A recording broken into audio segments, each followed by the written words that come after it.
Hi everybody, Ruvain Spolter here. How are you? I went on a tiyul yesterday to a really cool place called Al Umdan, which is literally, I'm going to show you where it is, and I want to show you how learning of Masechet Kelim and also the whole idea of Taharot has kind of shifted my understanding of the things that I see when I go to these places in Israel. So we went to this place called Al Umdan. I'll show you where it is. It's literally, as you can see, a 24-minute drive from my home. And you've all been right here. Okay, where am I? This is Modiin. This is the city of Modiin. So if you've all been on the one, you literally drive by. It's very, very simple to get to. It's mamash, like if you've ever been to Shalavim, it's a 5-minute drive. You have to go there. This place called Al Umdan. If you've ever been to, this is where the Yochanaf is, whatever that place is called. There's all these stores outside of Modiin.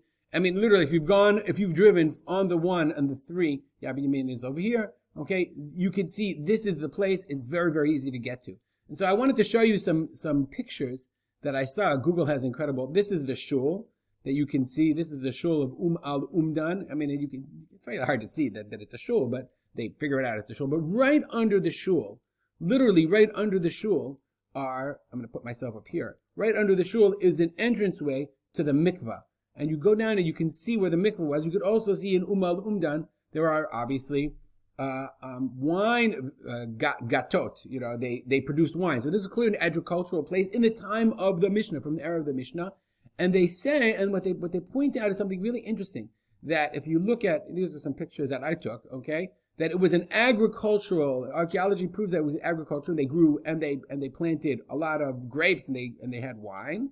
Okay, and the fact that the mikveh was literally right under the shul, okay, says the following. They said these finds discovered show the importance of viticulture in the local economy also. And also it shows you, and here I'm reading here, okay, that those involved in the production of wine follow the Jewish law regarding ritual purity.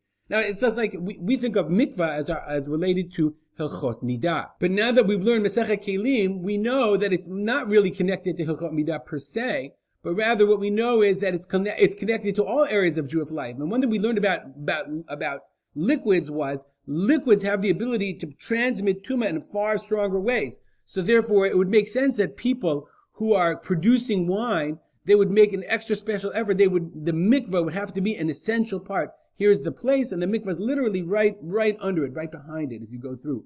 So that mikveh, the tahara, they would have to make sure that workers are going to the mikveh every day. Because if they would become tameh and then would touch the wine, that all that wine would become spoiled. It would ruin the whole crop, and they would lose their hechsher.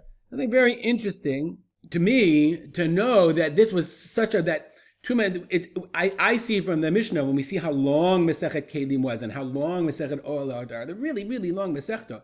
But they teach us so much also about life during that time, how fundamental tumah and tahara, ritual purity, was to people who tried to keep things tahor, that was such a part of their religious lives. And you can see it not just from the Mishnah, but you see it in the archaeology as well. Shul, mikveh, right then and there in the middle of the city, town square, you see exactly how important Masechet Kelim and Hilchot Tumah and Tahara and Masechet Taharot was to the Jews in those times. Make it a great day.